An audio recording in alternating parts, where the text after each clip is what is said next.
Hello, my name is Hope from the platform of eSeniors.org. eSeniors is a non-for-profit organization that provides virtual companion for seniors from age 60 and above.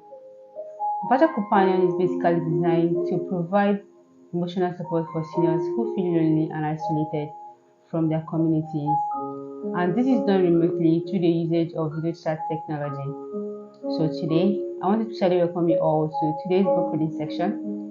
We have been reading a book from Alexa Gaye titled The Unexpected Joy at Dawn. We've done several chapters, so we are going to be starting from where we start.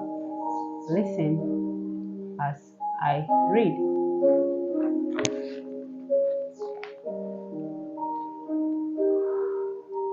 What Mama did early in the morning was drive to the chairman of immersed.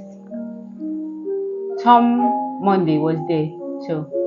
The chairman of the church would be happy if he heard her decision to marry Joe, and so would the other elders. There were many of the executive members, as if they were at a meeting. Perhaps they were meeting to wait for her. She greeted them and sat near Tom. The chairman gave her a record of expenditure for the previous days, preaching and teaching at EJC, and the receipt of the items had been procured for the church. They included a new spare tire, and he added that the bill for 100 naira was the cheapest one could get for a lorry tire at the moment. The crusade went well, he said, though we all missed your company. She nodded. Then the chairman narrated how Tom had sought for her.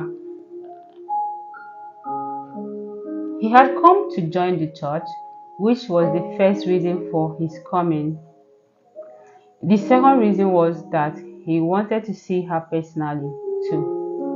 But before you go, Mama, the chairman spoke, I want to warn you. Mama adjusted herself in the seat, waiting to hear what he had for her and also tell them the good news about her impending marriage. There has been a serious robbery here in Ijeshi, he said. And you see, not only was a man struck dead during the robbery, but also no one has any idea who the robbers were. They killed and took away precious things. It means the robbery was carefully planned. Those who did that was wicked and callous. I suspect aliens. Only they will do a thing like that. They are dangerous, you see. Mama shook her head. The aliens, she said, and changed the topic. Neil was on her mind, and she did not feel comfortable when the word alien was mentioned. What's today's program? She asked. We are going to Eba at 2 o'clock.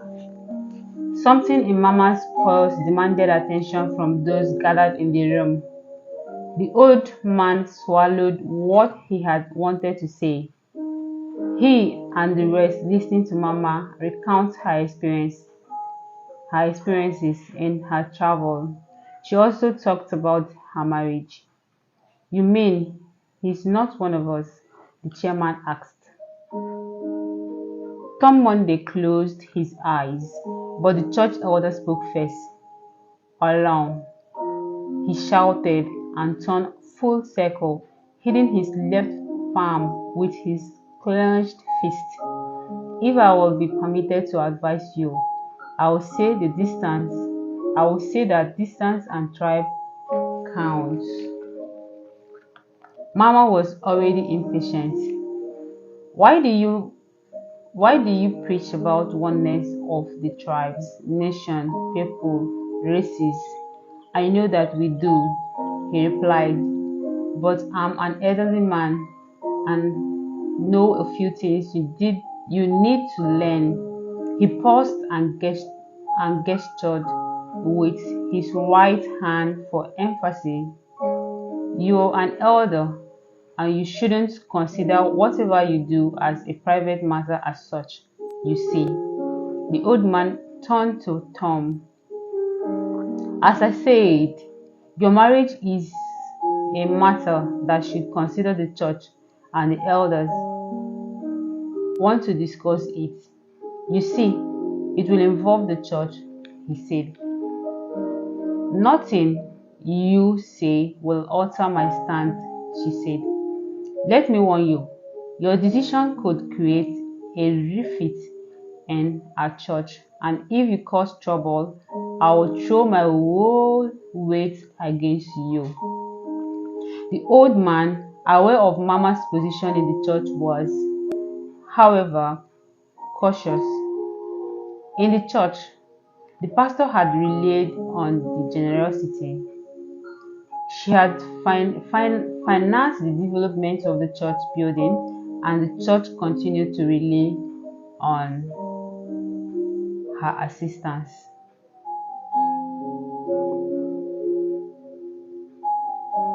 No church discourages a marriage on account of routine prejudice. If matter become worse, I will even take the matter to headquarters. Harbor, Tom Monday said, "I came here a true son of the soil, but as matters stand now, I will no more wait. I'll propose at once to marry you. Consider it, Mama. It's an honest proposal. I traveled all the way here from Ilera to tell you I love you with all my heart, and if you will marry me. I asked you to marry me. I will stand by you in everything." Mama laughed. The old man took a renewed interest in the affair and persuaded Mama to accept Tom's offer. He did not hope to win the case if it was taken to the headquarters of the church. When Mama stuck to the guns, he said, "Then I advise you to do it privately. I mean, don't involve the church. We could arrange the marriage ceremony outside the church with a few friends of ours.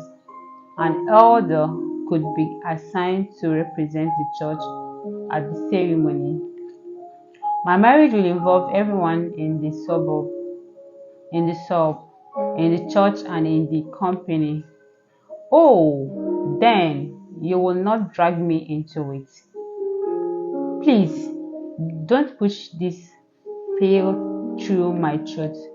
You see, if you want to be excused in this, then I shall be obliged to propose your removal from the church council." "Enough," the old man said. Let's make it cool, as I said, please. I shouldn't interfere. I should not interfere. But leave the church out of it, Abby. And if you will want to make trouble, I will say, let's forget it." She turned to the door. The old man was speaking, so she stopped. "What did you say?" he asked. "If you don't cause further complication, then," she said. "Then what?" "If you put impediments in my way, I'll fight to get you out." "Oh," the old man quipped, regretting the option. "But I could refuse to be present at the ceremony. Think about what I said. I'm advising you as a father. Tom here has made a fine proposal." She didn't look at Tom. She remembered she had to prepare towards the crusade in the afternoon, and she was planning to talk to her employees. She could tell them she was getting married and they would be involved in the ceremony. She remained resolute. The hotel proprietor had a bad sleep during the night. He was woken from bed to see to a drunk who had who had broken a video receiver in the hall. Before he climbed to his room again, he instructed his assistant not to allow anyone to enter room 7. The officers, the immigration officials came in and requested to inspect the rooms. However, the attendants did not open room 7 because they claimed the key was lost. When the proprietor got to the heart to get downstairs, he asked the attendant to fetch some scantlings in the storeroom and get some old corrugated iron sheets. He opened the doors and inspected the rooms. The beds were dressed. There was no one, though the personal effects of the occupants were still there. He shook his head, quite distraught. The girls left their personal belongings, he exclaimed to an attendant who was cleaning the furnishing at the hall. The immigration wouldn't allow them to take anything, Oga replied the attendant. He held the video receiver and examined it. The turning was broken. He removed the key from his pocket and opened the door to room 7. Maska's body lay on the bed. 2 men were standing behind him and he was startled. He closed the door fast.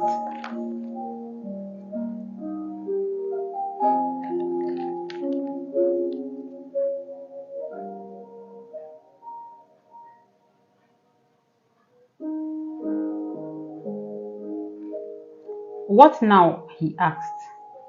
Who came to look for the ladies here? Oh, ladies now. Different ladies live here now. Which of them? The Ghanaian ladies. The Ghanaian ladies. Oh, Ghana now, he said.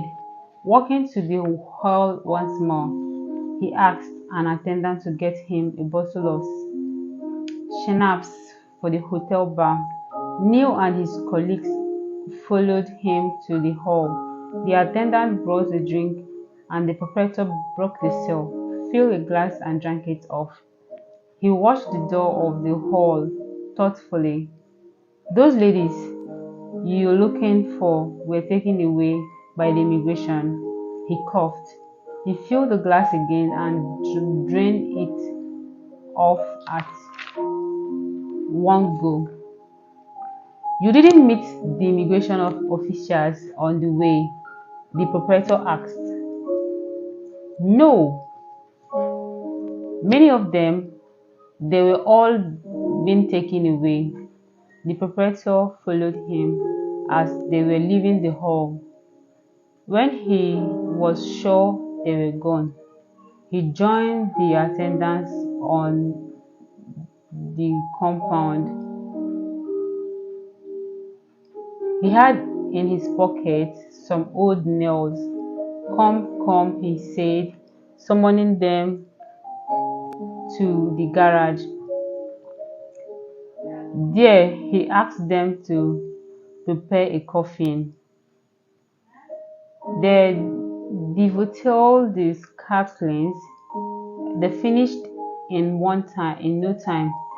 There were some openings at the sides of the coffin and they attempted to cover them with the iron sheet.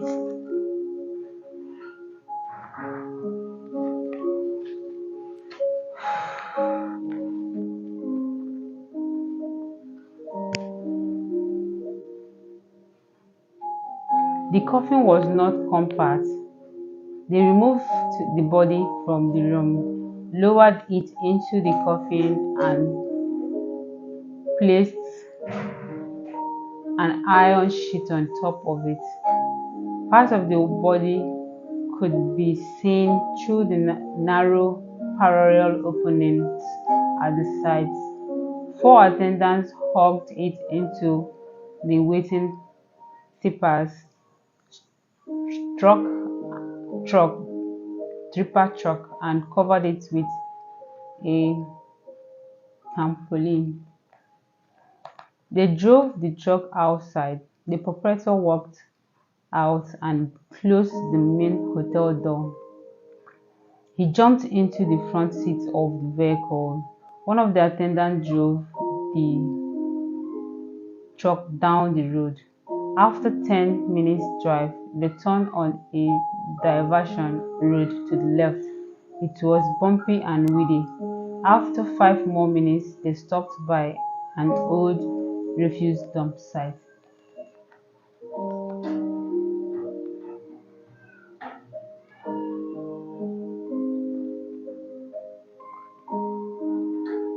The proprietor waited in the truck while the attendants labored to dig a grave.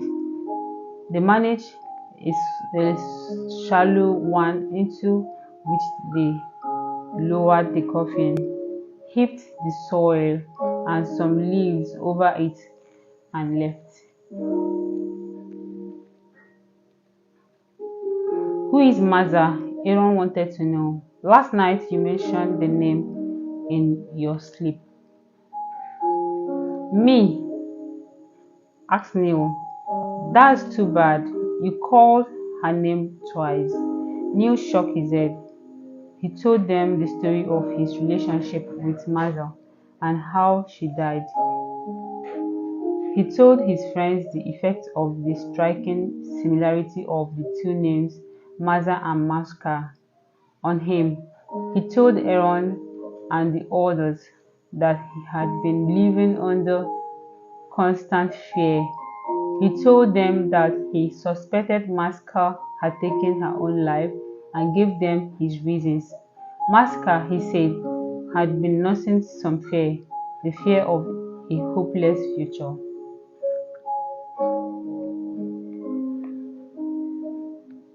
Perhaps my intrusion into her life decided her. It was all my fault. I didn't do enough to allay her fears. I feel bloody, all blood. They quickened their steps, careful not to show up in the street. He felt easier after telling his friends his story. His feelings of guilt abated. He suggested to his colleagues that they should leave immediately for Lagos and that the caretaker should be contracted for the advance payment. He had 20 naira on him. The carpenter produced 2 naira and said that was all that he had. Aaron said that he was exhausted.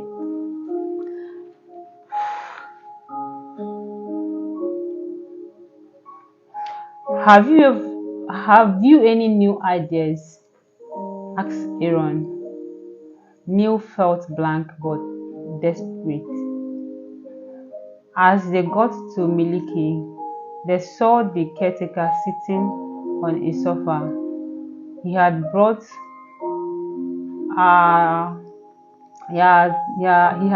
out the farm implements, a basket, 3 cutlasses, and some hoes. His bicycle was against a tree beside him. He was in the worst mood imaginable. He was annoyed. He asked their attitude was bad and complained at what he described as their recklessness, time-wasting tactics, or ungratefulness. His brother, he said, had rescued them from possible arrest and humiliation by the immigration officials and gone on to give them very favorable terms to stay in his house. He could protect them from arrest. He provided them with food and shelter and wages too, he said. He added that he would report the immigration if they didn't behave themselves. "We want our advance," Mule demanded. The other two stood behind him.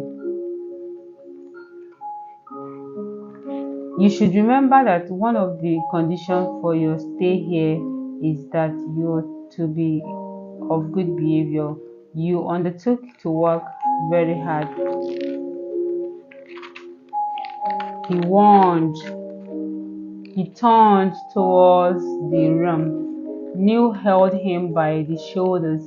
"Now pay us the advance." The caretaker adjusted himself and pushed him off. "Oh, you joking?" They closed the door behind them and hurried for the road. The stream flowed effortlessly along. The stones had been piled across the bridge once more.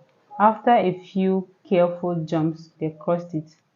They took a taxi to the lorry station. A pickup estate was waiting and the driver was taunting for passengers. He needed 4 more passengers. Aaron and Nee sat at the back and the carpenter joined those in the middle seat. 1 more passenger climbed into the car. Before the driver turned the ignition key, he made the sign of the cross. He thought, standing near the car, waved as the car got to the road. "Safe journey," he said. Neil sat tight-lipped. They had not yet decided on what to do. Aaron and the carpenter were asleep. The car stopped, and one of the passengers asked the driver to open the boot for him. When the driver got out of the car, Neil walked to him to plead. The fare was 24 naira for the 3 of them. The other passengers had collected his bag and was walking to the driver to pay his fare. The driver refused to accept the 21 naira. It was during the course of the argument that a passenger came to their aid and offered to pay the difference, but the driver had decided that he was not collecting it.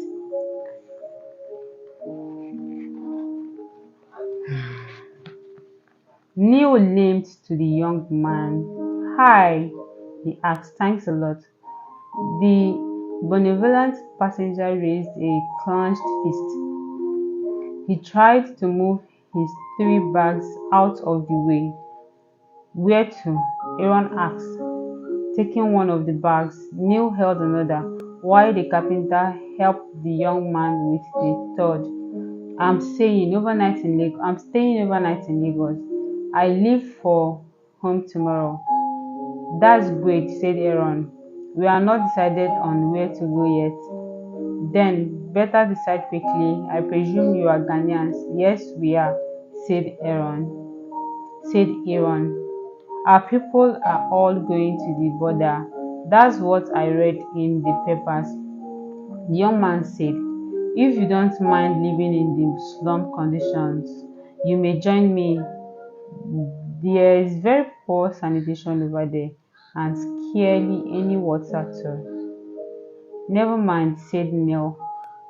They struggled with the heavy bags towards the motorway, stopping for a while to allow traffic to ease before they crossed. They headed towards a lane. "Ngori," said the young man. "That's the name of the place where they are going to. A complete slum area."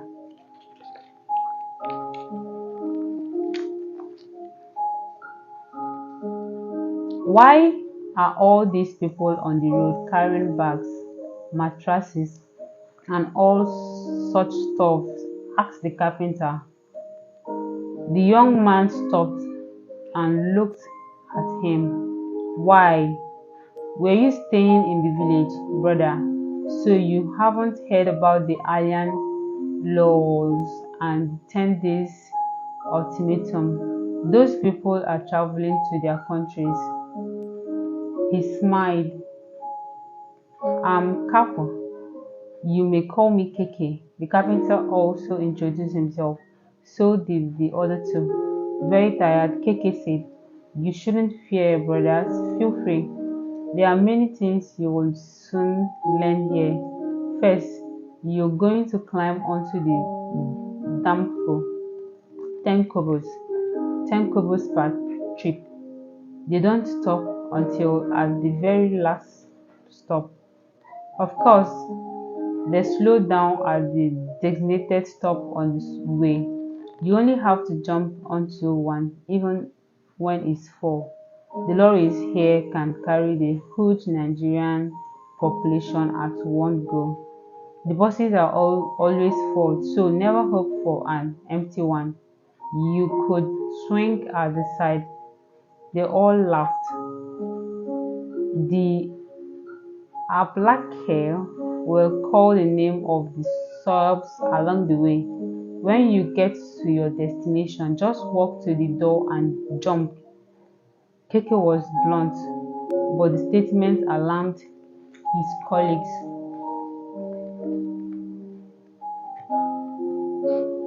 Jump from a moving vehicle, Neil exclaimed.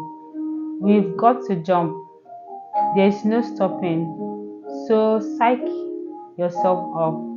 Several of the yellow painted buses were coming their way, and because there was a traffic jam, the buses slowed down. Remember, you could swing at the side. Keke shouted the instructions. The four struggled to get the luggage into one of the buses. For a while, they trotted after the bus. Neil was perspiring. He had climbed onto the bus, was watching his friends hang perilously by the side, and urged them on. Soon they were congratulating themselves. The bus slowed down again after traveling for a kilometer. Neil was dozing. He hit his head against one of the passengers and he awoke with a start. You don't fool now, the man shouted. Look at you, idiot. Sorry, sir, Neil pleaded. Two passengers got off their seats and proceeded to the door. The man followed them and soon they disappeared among the crowd. Neil and the carpenter took the vacated seats and soon dozed off. It was the voice of Keke which brought them to their feet again. They had got to Ngoni and he signaled them to get ready to get off the bus. The bus slowed down and they made their way to the door. Jump, jump, was Keke. You have got to jump or you will be taken far away. Aaron jumped first. His foot missed the edge of the cement platform.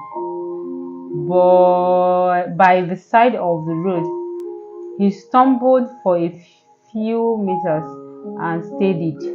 Neil watched the platform for a while, then he jumped with the bag. He landed on his knees and palms. Keke was the last to jump. Neil stood there for a long time watching the bus continue its seemingly endless journey. When the others joined him, he was laughing.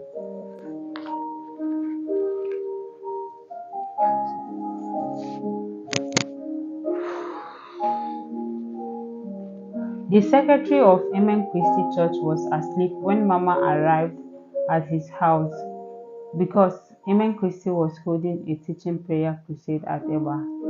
He had closed his watch repairing shop. He led Mama to the front of the apartment. Mama narrated her desire to marry soon. The secretary smiled. The chairman of the church had talked to him about it. He said he was of the opinion that she should contact the pastor. According to the secretary, he disagreed with the chairman because marriage was a private affair in which tribe did not count. Wow, thank you so much for listening. This is where we're going to be ending today's book reading section. Till we meet again in the next one. Thank you so much and bye bye.